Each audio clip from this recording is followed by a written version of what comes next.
Hi hello అండి. Welcome back to my channel. ఈ ఆకులేంటో మీ ఎవరికైనా తెలుసా? నాకు తెలిసి మ్యాక్సిమం చాలామందికి తెలిసి ఉండొచ్చు. అవేనండి పనసాకులు అనమాట. నేను టిఫిన్కి ఇడ్లీ చేయాలనుకుంటున్నాను అనమాట. ఈ ఇడ్లీలు పనసాకులో పెట్టి చేస్తే చాలా మంచిది అని నేను విన్నాను, కాబట్టి తెప్పించాను అనమాట పనసాకుల్ని. ముందైతే శుభ్రంగా వాష్ చేసేసుకున్నాను, వాటిని శుభ్రంగా వాష్ చేసేసి క్లీన్ చేసేసి ఆరబెట్టేసుకున్నాను అనమాట. తర్వాత వీటినేమో 4 ఆకులు తీసుకుని వాటిని అంటే టూత్ పిక్స్తో కానీ లేదంటే మన చీపురు పుల్లలు ఉంటాయి కదా వాటితో కానీ ఇలా 4 ఆకులు తీసుకుని మధ్యలో ఒకసారి గుచ్చి మళ్ళీ ఫోల్డ్ చేసి అలా బుట్టల్లా కుట్టాలంట.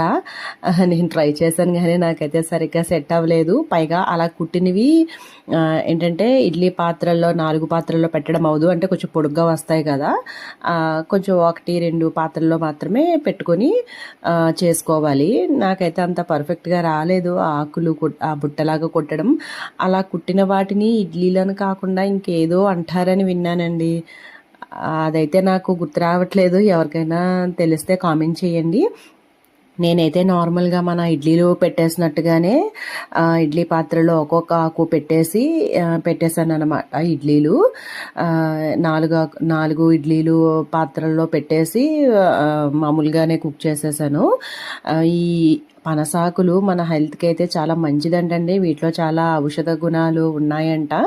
అంటే ఏమన్నా ఒకవేళ షుగరు బీపీ లాంటివి ఉన్నా లేదంటే మన అదే గ్యాస్ ఎసిడిటీ అలాంటివి ఏమన్నా ఉన్నా కూడా పనిచేస్తుందంట, అంటే వాటిని తగ్గిస్తుందంట.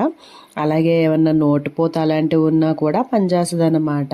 ఏదైనా సరే ఇవన్నీ ఆర్గానిక్ కాబట్టి, అంటే చూసారా మన అరిటాకుని వాడినా కూడా చాలా మంచిది కదా, మనకి చాలా మంచి ఫ్లేవర్ వస్తుంది, దానిలో ఉన్న ఔషధ గుణాలు మనకు వస్తాయి, మంచి ట్రెడిషనల్ లుక్ కూడా అనిపిస్తుంది. ఇలాంటి ఔషధ గుణాలు ఉన్న వాటిని మనం అంటే మనకు అందుబాటులో ఉన్నప్పుడు వాడుకుంటే చాలా మంచిది కదా అండి.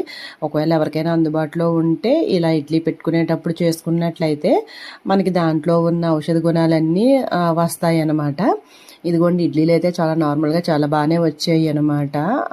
ఆకులు కూడా వాటి కలర్ అది చేంజ్ అయిపోయి వాటిలో ఉన్న ఔషధ గుణాలు మన ఇడ్లీల్లోకి వచ్చేసాయి అనమాట. సో ఇడ్లీలు అంటే పెద్ద టేస్ట్ అయితే చేంజ్ ఏం లేదు, నార్మల్గా మన ఇడ్లీలు ఎలా ఉంటాయో అలాగే ఉన్నాయి అనమాట. షేప్ మాత్రం కాస్త డిఫరెంట్గా వస్తుంది, ఎందుకంటే మనం ఆకుల్లో పెట్టాం కాబట్టి కాస్త షేప్ అటు ఇటు అయినా ఇడ్లీ టేస్ట్ మాత్రం చాలా బాగుంది. సో మీకు ఎవరికైనా పనస చెట్టు అందుబాటులో ఉంటే ఇడ్లీ చేసుకునేటప్పుడు వాటిలో చేసుకోండి. Thank you so much.